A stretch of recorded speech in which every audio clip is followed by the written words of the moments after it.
Start learning the physics by clearing the concept and then you feel that you love with physics. Welcome to my YouTube channel Physics of the Universe.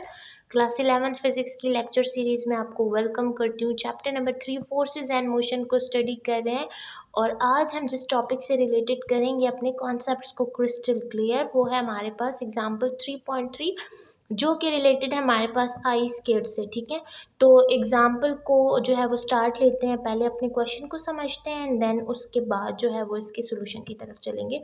So question है कि Hassan and Umar are standing face to face on ice wearing ice skates. If Hassan apply a force of 10 newton, यहाँ पर जो E लिखा हुआ है, E stands for east direction. ठीक है, on Umar assuming no other opposing force exist, what are their respective acceleration if the mass of Umar is 80 kg and Hassan is 50 kilogram.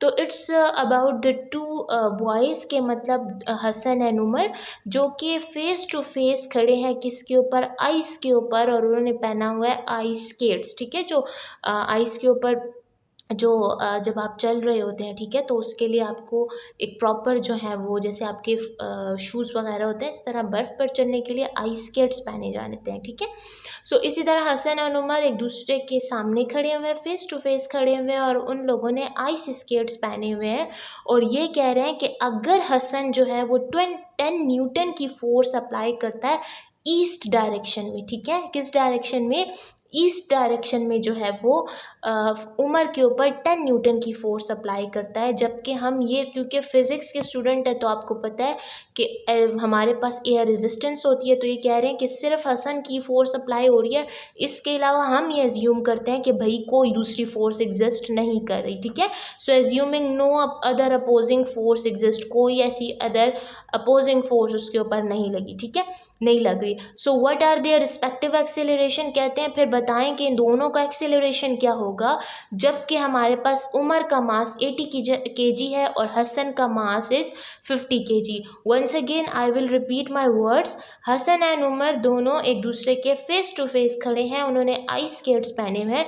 इतने में हसन 10 न्यूटन की फोर्स अप्लाई करता है किसके ऊपर, उमर के ऊपर, और हसन का जो मास है वो 50 kg है और उमर का मास 80 kg है। हमने बताना है कि जो हसन ने उमर के ऊपर 10 न्यूटन की फोर्स अप्लाई की तो इससे जो है वो उमर का एक्सेलरेशन क्या हुआ एंड देन हसन ने जो उमर पर अप्लाई की रिएक्शन फोर्स, तो उसकी वजह से एक्सेलरेशन जो प्रोड्यूस हुआ किस पे, उमर की बॉडी पर। ठीक है, सो वो क्या है, तो इन दोनों को हमने जो है वो देखना है, यानी कि हमने इनकी एक्सेलरेशन को फाइंड आउट करना है। ठीक है, सो अब चलते हैं अपने गिवन डेटा की तरफ। ठीक है, सबसे पहले तो मैं आपको ज़रा ये बता दूं, दिस इज़ द, यहाँ पर मैंने बनाया हुआ। ठीक है, सो ये ईस्ट डायरेक्शन शो कर दिए। ठीक है, so this is the north, west, east and this is the south. ठीक है, सो इस तरह जो उमर है उसने किस डायरेक्शन में, हसन ने फोर्स अप्लाई की उमर पर, ईस्ट डायरेक्शन में, मतलब कि इस डायरेक्शन में आपकी जो फोर्स है वो इस डायरेक्शन में अप्लाई की गई। ठीक है,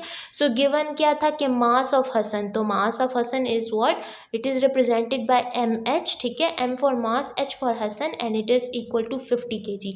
इसी तरह मास ऑफ उमर क्या था, वो 80 kg था। और ये याद रखें दोनों, ये जो उमर ने हसन ने जो फोर्स अप्लाई की है उमर के ऊपर वो 10 kg है। ठीक है, this is the action force, और रिएक्शन फोर्स भी आएगी। आपको पता है ना, आप फिजिक्स पढ़ रहे हैं और फिजिक्स में क्या है, एक्शन और रिएक्शन का कॉन्सेप्ट तो बिल्कुल एग्जिस्ट करता है। ठीक है, सो बिल्कुल इसी तरीके से फोर्स आपके पास 10 न्यूटन ही रहेगी। ये अलग बात है कि ये ईस्ट की तरफ है, लेकिन जब ईस्ट से वेस्ट की तरफ आएगी तो फिर रिएक्शन फोर्स जो आएगी वो ऑपोजिट इन डायरेक्शन होगी। ठीक है, सो फाइंड क्या हमें करना है, acceleration on Hassan, acceleration of Hassan and acceleration of Umar which is represented by AH। Hassan का जो acceleration है उसके लिए हम AH यूज़ करेंगे, उमर के acceleration के लिए हम A यूज़ करेंगे। तो अब तो था ये फर्स्ट पेज, और सेकंड पेज की तरफ चलते हैं और प्रॉपर एक जनरल सी मैंने डायग्राम भी बनाई है, बेशक बनी हुई है बुक में, लेकिन मैंने उसको थोड़ा मॉडिफाई करके बनाया। ठीक है, तो उसको देख लेते हैं। तो अब जो है सेकंड पेज की तरफ आ गई हूँ। जैसे आपको बताया था कि मैंने यहाँ पर एक जर्नल डायग्राम सी ड्रॉ की है, ठीक है। अब ज़ाहिर हम उस तरह की शेप्स तो बना नहीं सकते, उस तरह की डायग्राम्स बना नहीं सकते जैसे बुक में होती हैं, ठीक है। सो जर्नल फिगर में दिस इज़ अ हसन, ठीक है। और हसन का वेट हमारे पास जो था वो 50 kgs था, जैसे कि मैं आपको पहले बता चुकी हूँ, ठीक है।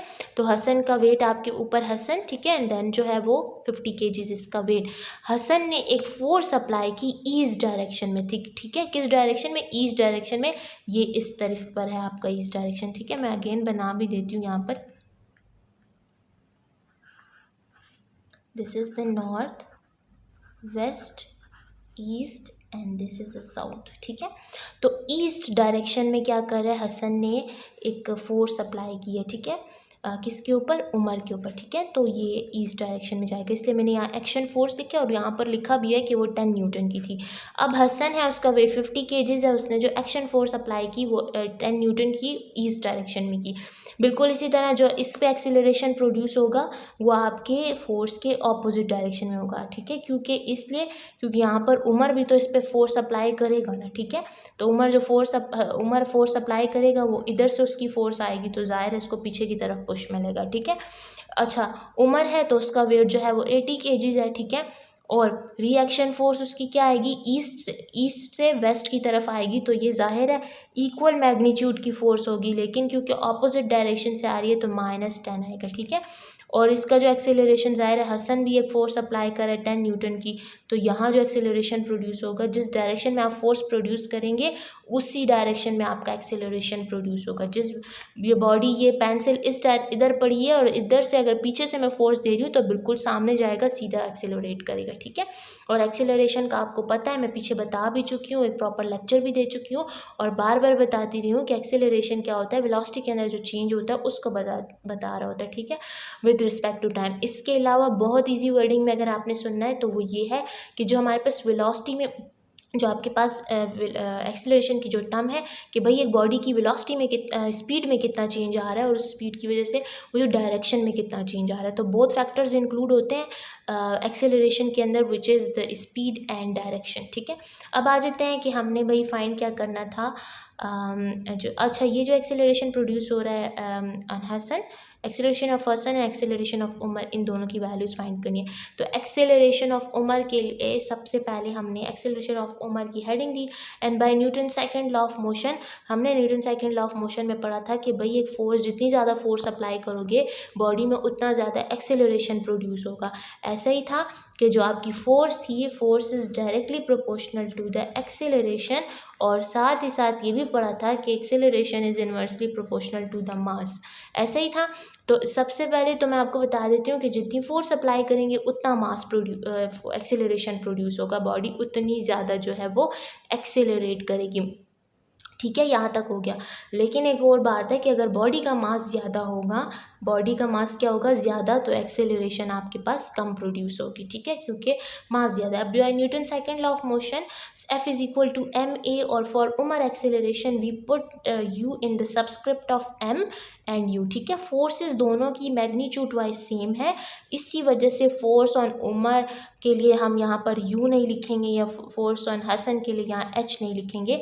ये दोनों मासेस और एक्सेलरेशन डिफरेंट है, इस वजह से इनके पास जो इनके साथ सबस्क्रिप्ट में u लगाना ज़रूरी है। तो बहरहाल यहाँ लगा लिया u एंड a के साथ भी लगा लिया u। अब हमें फाइंड करना है u, फाइंड करना है एक्सेलरेशन और उमर फाइंड करना है। तो mu हमारे पास एक एडिशनल टर्म है जिसको हमें साइड में करना है, तो इसके लिए हम लिखेंगे divide mu on both side. तो यहाँ F is equal to mu au divided by mu, ये mu से cancel, so au is equal to F divided by mu, और au इज इक्वल टू, यानी कि acceleration of Umar is equal to F divided by mu, this भी equation number 3, ठीक है। अब क्या करेंगे, सारी वैल्यूज़ जो कि F और mu की है गिवन डेटा से पुट करेंगे, और acceleration au is equal to force क्या थी, और उमर ने जो हमारे पास फोर्स लगाई, ठीक है, सॉरी, हसन ने जो हमारे पास फोर्स लगाई है किसके ऊपर, उमर के ऊपर, तो वो 10 न्यूटन की फोर्स थी, ठीक है। वो कितने न्यूटन की थी? 10 न्यूटन की फोर्स थी।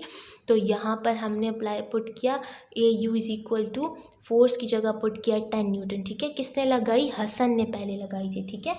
ऐसे ही था सबर, मैं आपको दोबारा क्वेश्चन में बता देती हूँ। सबसे पहले फोर्स किसने लगाई, Hassan apply a force of 10 newton east direction में उसने लगाई, ठीक है।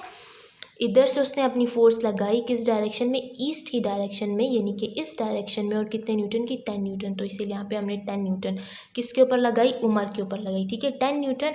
और mu मास ऑफ उमर कितना था, तो मास ऑफ उमर हमारे पास कितना था, 80 kg। 10 न्यूटन की फोर्स कितने पे लगाई, उस बंदे पे जिसका वेट 80 kg था, ठीक है, 80 kg। अब इन दोनों को डिवाइड करें, यू विल गेट 0.125, और 1 न्यूटन किसके इक्वल होता है, kg metre per second square. तो kg metre per second divided by kg आ जाएगा, kg से cancel, so you will get 0.125 metre per second square due in the direction of east, ठीक है, which is the required acceleration of Umar. आगे मैं आपको बता भी देती हूँ। तो ये है, ठीक है, acceleration of Umar is equal to 0.125, ठीक है, मीटर पर सेकंड का स्क्वायर और ईस्ट डायरेक्शन में, ठीक है। अब एक्सेलरेशन ऑफ हसन फाइंड करना है, तो बिल्कुल उसी तरह न्यूटन के सेकंड लॉ का यूज़ करेंगे, F is equal to mh/ah, क्योंकि हम हसन का एक्सेलरेशन फाइंड करें।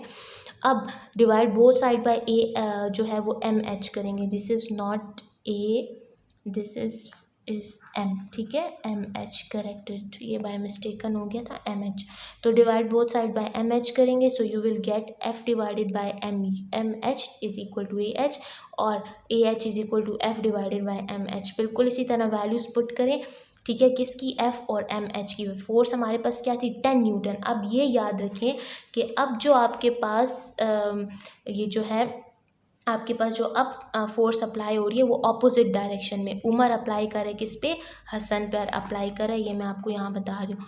उमर अप्लाई कर है किस पे, हसन पे, लेकिन ऑपोजिट डायरेक्शन में रिएक्शन फोर्स अप्लाई कर है, -10 न्यूटन आएगा, ठीक है। तो यहाँ आपने जस्ट पुट कर लेना है -10 न्यूटन, और फिर आपके पास जो वेट है उमर का, हसन का वेट आपने वो पुट करना है, ठीक है। तो 50 kg इन दोनों को डिवाइड कर लें, यू विल गेट 0.2, ठीक है। और न्यूटन किसके इक्वल होता है, metre, kilogram metre per second square, and KG अपनी जगह पे, दोनों कैंसिल हो गए, तो -0.2 मीटर पर सेकंड स्क्वायर, ठीक है। और ये नेगेटिव साइन शो कर रहा है कि ये जो आपके पास फोर्स लगी है ईस्ट से वेस्ट की तरफ लगी है, ठीक है। सो ईस्ट से वेस्ट की तरफ जब आप जाएंगे तो नेगेटिव डायरेक्शन में, लेकिन वेस्ट से ईस्ट की तरफ जो फोर्स लगेगी, यानी कि जो फोर्स हसन लगाएगा उमर पे, वो पॉजिटिव डायरेक्शन में आएगी, पॉजिटिव के साथ आएगी, और जो उमर लगाएगा हसन के ऊपर वो नेगेटिव डायरेक्शन में आएगी, ठीक है। सो इसलिए यहाँ पर ईस्ट, वेस्ट से ईस्ट की तरफ जो था वो पॉजिटिव, ठीक है, और अब ईस्ट से वेस्ट की तरफ जो है वो नेगेटिव। तो अब ज़रा यहाँ पर देखिए, उमर का एक्सेलरेशन 0.125 था, और जो हसन की जो एक्सेलरेशन प्रोड्यूस किया है, ठीक है, तो वो था -0.25। तो यहाँ मैंने मेंशन किया due to smaller weight of Hasan, Hasan का वेट क्या था, कम था, ठीक है। हसन का वेट कितना था, हसन का वेट जो था वो 50 kg था, और उमर का वेट 80 kg था। तो जिसका वेट कम होता है उसको बॉडी को, अब जाहिर है कोई हल्की बॉडी होगी तो आपको उससे, उस बॉडी को जो है वो आप आसानी से जो है उसका मास कम होगा, आप उसको मूव कर सकते हैं, ठीक है, उस पर कम फोर्स लगाएंगे वो मूव कर लेंगे। लेकिन एक हैवियर बॉडी जो होगी उसको मूव कराने के लिए आपको ज़्यादा फोर्स रिक्वायर्ड होगी, ठीक है। और इसी तरीके से उसमें जो है वो एक्सेलरेशन भी कम प्रोड्यूस होगा, लेकिन लाइटर बॉडी पर फोर्स भी कम लगेगी और एक्सेलरेट भी ज़्यादा करेगा। तो due to smaller weight, Hasan का स्मॉलर वेट था इसलिए एक्सेलरेट ज़्यादा किया दैन द उमर, ठीक है। सो देख लें, हसन का वेट क्या था, कम था, और उमर का ज़्यादा था, इसीलिए हसन ने ज़्यादा एक्सेलरेट किया, ठीक है। So it's all about today's lecture. उसके बाद हम देखेंगे असाइनमेंट जो है वो 3.3, और इंशाल्लाह जो है वो इसी तरीके से अपने लेक्चर को जो है वो कंटिन्यू रखेंगे। तो वीडियो अच्छी लगे तो वीडियो को लाइक, चैनल को सब्सक्राइब, और फ्रेंड्स और फैलोज़ के साथ तो मस्ट शेयर करें, ठीक है। और कमेंट सेक्शन में क्रिस्टल क्लियर का जो है वो कमेंट तो ज़रूर किया करें, ठीक है, जब आपको समझ आ जाए करे, और ना आया करे तो आप बताया करें कि कौन से पॉइंट में कन्फ्यूजन है। सो इंशाल्लाह I will try my best कि मैं आपको प्रॉपर तरीके से वहाँ भी गाइड कर सकूँ। सो नेक्स्ट वीडियो के साथ मिलती हूँ, टिल देन अल्लाह हाफिज़।